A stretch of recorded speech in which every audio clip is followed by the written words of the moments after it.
दमोह कोतवाली अंतर्गत एक युवक के साथ जबरदस्त तरीके से मारपीट की गई है। उसके ऊपर बताया जाता है कि तलवार और चाकू से हमला किया गया है। युवक इसी तरह के आरोप हैं।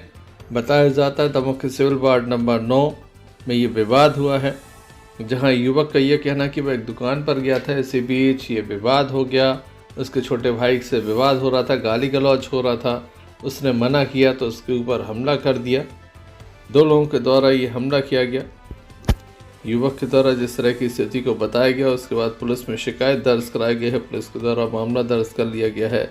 युवक को जिला अस्पताल में दाखिल कराया गया था, जहां उसका उपचार चल रहा है। बताया जाता है कि काफ़ी गंभीर चोट युवक को आई है। क्या पूरा मामला है, जान लेते हैं घायल से। मैं आपको गणेश पटेल। क्या हो गया था? बस हम वहाँ पे गए, गाली गलौज हो रही थी। हमने बोला नहीं भैया, भैया है वो हमारा।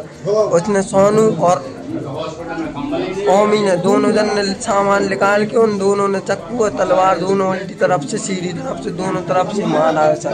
अकेले समझ के। क्या करने गए थे आप? हम कुछ नहीं, सामान लेने गए थे। पूरा नाम क्या है आपको? हमारा गणेश पटेल, गन्नू पटेल। कहाँ की रहने वाली? खजरी मोहल्ला सिविल वार्ड नंबर 9। वो लोग कौन है? वो सिंधी हैं, सिंधी कैंप में रहती है। क्या नाम उनको? सोनू और ओमी। वो रमेश सिंधी की लड़की हैं दोनों। ओमी और सोनू, हाँ दोनों। विवाद क्या पे हुआ जी? हाँ विवाद ऐसे ही कि हम दुकान पे गए और उसने हमने बोला ये भाई ये गाली गलौज हटा दो। बोलने लगी नहीं तुम कौन हो यहाँ पे, ये क्या है? हमने बोली दुकान है, हम डेली आते जाते रहते हैं। मोहल्ले की गली पे रास्ता की बात है, मेन गेट। कहाँ मारी? कहाँ मारी? पूरे शरीर में सर, उल्टी सीधी दोनों चाकू तलवार मारी। दमोह कोतवाली पुलिस के द्वारा मामला दर्ज कर लिया गया है। पैर में गंभीर चोट बताई गई है। इसके अलावा अन्य स्थानों पर भी चोट के निशान हैं।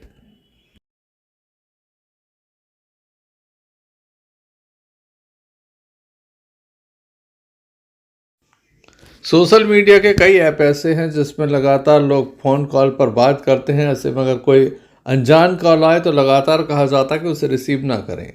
शिक्षक जो सफ़र कर रहा था, सफ़र के दौरान एक फ़ोन आया, बस फिर क्या था, शिक्षक का यहीं से बुरा समय प्रारंभ हो गया।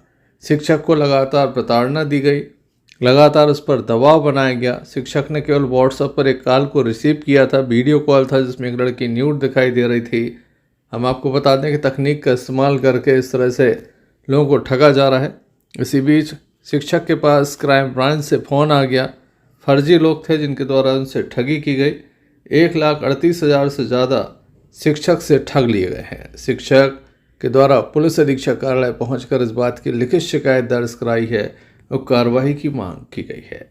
साइबर सेल लगातार शिक्षक के ठगे हुए पैसों को लेकर कार्रवाई कर रही है ताकि शिक्षक का पैसा वापस मिल सके। आइए शिक्षक से जान लेते हैं किस तरह से वह ठगी का शिकार हो चुके हैं। गोपाल सिंह राजपूत। कहाँ सर्विस करते हैं? हटा। क्या हुआ है? मैं इंदौर से लौट आ रहा था तो किसी लड़की ने वीडियो कॉल लगाया। अच्छा, मैं समझ नहीं पाया। मैंने वो वीडियो कॉल उठाया तो उस पर वो बगैर कपड़ों की थी। तो मैंने जैसे ही देखा तो 1 मिनट बाद मैंने उसको काट दिया वीडियो को। तो उसने मेरा नंबर जहाँ से भी जैसा प्राप्त किया हो उसने व्हाट्सएप पे भेजा कि आप बात नहीं करोगे तो मैं आपकी माने लाइव पर बात कर दूँगी। तो मैंने उस नंबर को भी ब्लैक करके डिलीट कर दिया। फिर कल 18 तारीख को जैसा घटना है परसों शाम की 17 तारीख की, फिर 18 तारीख को दोपहर में किसी विक्रम सिंह सर करके दिल्ली ब्रांच बता करके फ़ोन आया कि आपका वीडियो शिकायत हुई है, वीडियो वायरल हो रहा है, आप संजय सिंह से संपर्क कर लिए, उसको हटवाइए नहीं तो लाइव बर्बाद हो जाएगी। जैसा वो कहें वैसा कीजिए। तो मैंने संजय सिंह से बात की तो वो कह रहे कि इसमें सरचार्ज लगेगा और वो हटवाओगे नहीं तो 4 साल जेल में जाओगे। तो ऐसा करके उनने कुल मुझसे 1,38,000 रुपया, 38,500 रुपया जमा करा लिए। आज आप किस बात की शिकायत करने आए? उसी की crime branch SP office Damoh में आवेदन देने आया हूं सर कि मेरी सुनवाई की जाए और मेरी राशि वापस दिलाई जाए। तो आप ये राशि दे क्यों रहे थे? अब वो बोल रहे थे कल कि तू सर्विस वाला है और तो तेरी लाइफ बर्बाद कर हो जाएगी। मैं समझ गया कि तू झूठा फंस गया है, इसलिए मुझे तुझ पर दया है और जैसा वो कहें संजय सिंह वैसा करते जा, तेरी राशि बाद में वापस दिलवा दूंगा। तो सर मैं अधिकारी समाज के विश्वास किया मैंने उनका और मैं धोखे में फंस गया सर। साइबर क्राइम को लेकर दमोह पुलिस हमेशा ही लगातार सक्रिय नजर आती है। दमोह पुलिस अधीक्षक सतकीर्ति सोमवंशी के नेतृत्व में कई बड़ी कार्रवाइयां देखने को मिली हैं। अब शिक्षक के साथ ठगी हुई है, 1,38,000 से अधिक की ठगी हुई है। अब पुलिस जो है वो सक्रिय नजर आ रही है। देखने लायक होगा कब तक ये राशि वापस हो पाती है।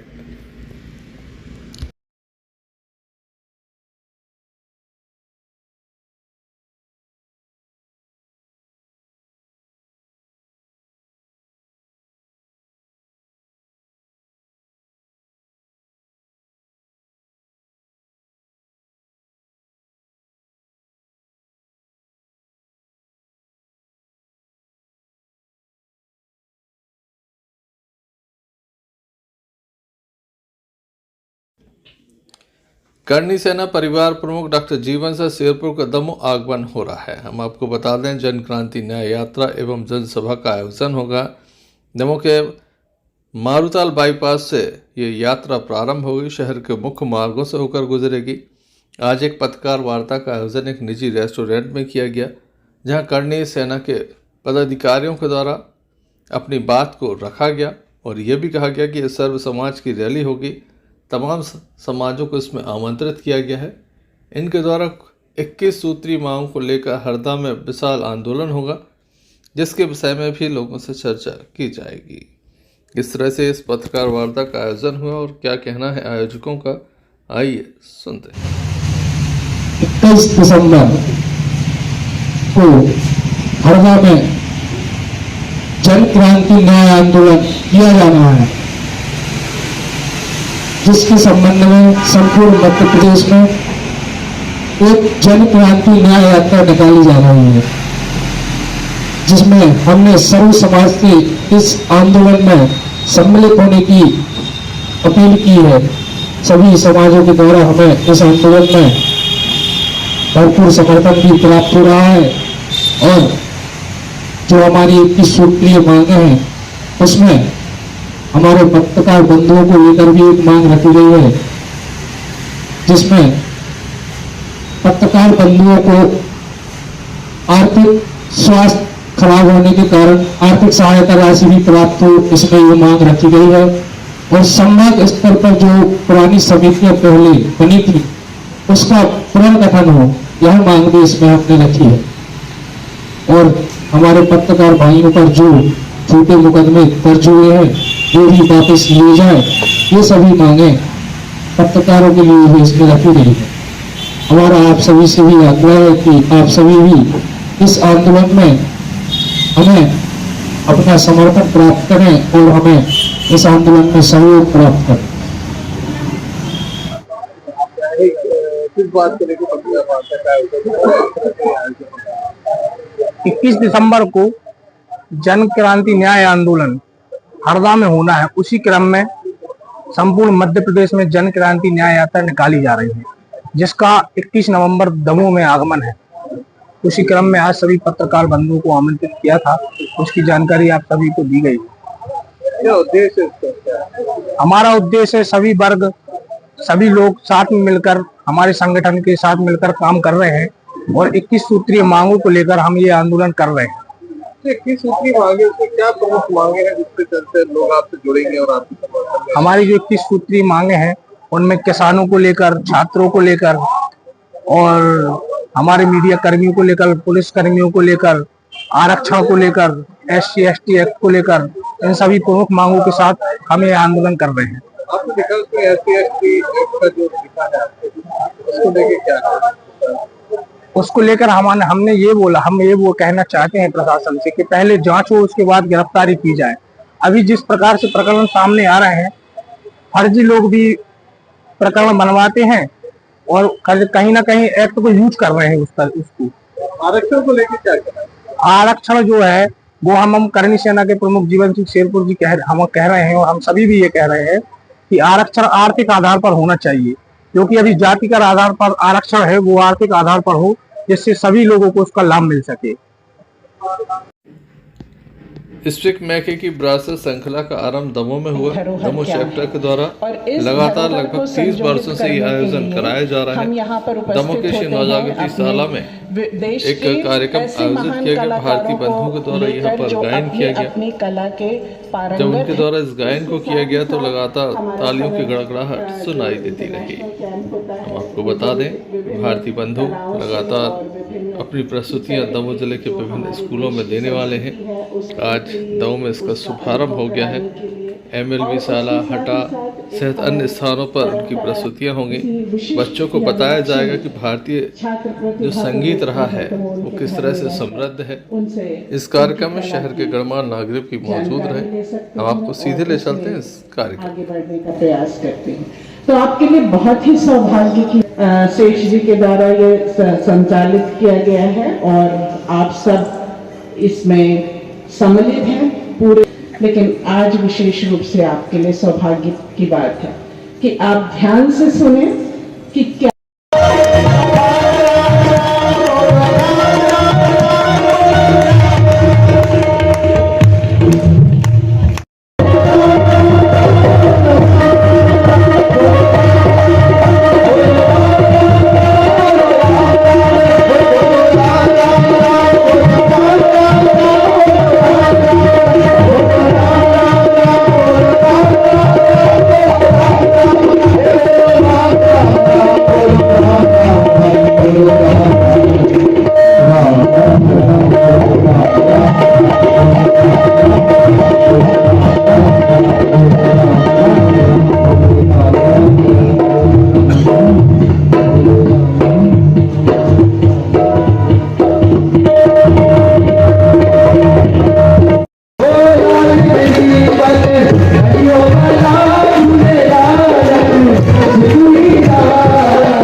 मैं तो चिराग हूँ तेरे आशियाने का, आज नहीं तो कल बुझ जाओ।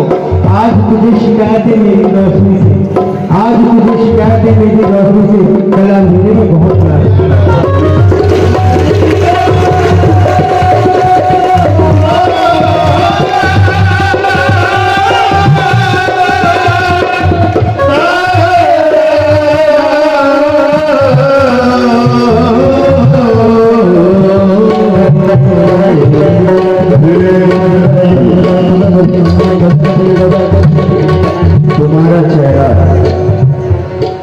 तुम्हारा चेहरा चिरागों में कौन रखता है? बेहतरीन से समझ कीजिएगा, बहुत अच्छा। तुम्हारा चेहरा चिरागों में कौन रखता है? तुम्हारा चेहरा चिरागों में कौन रखता है? मेरी तरह तुम्हें आंखों में कौन रखता है, खुदा की जात पर यकीन है हमको वरना, तुम्हारा चेहरा चरागों में कौन रखता है, मेरी तरह तुम्हें आंखों में कौन रखता है, खुदा की जात पर यकीन है हमको वरना, खुदा की जात पर यकीन है हमको वरना, दिए जलाकर हवाओं में कौन रखता है।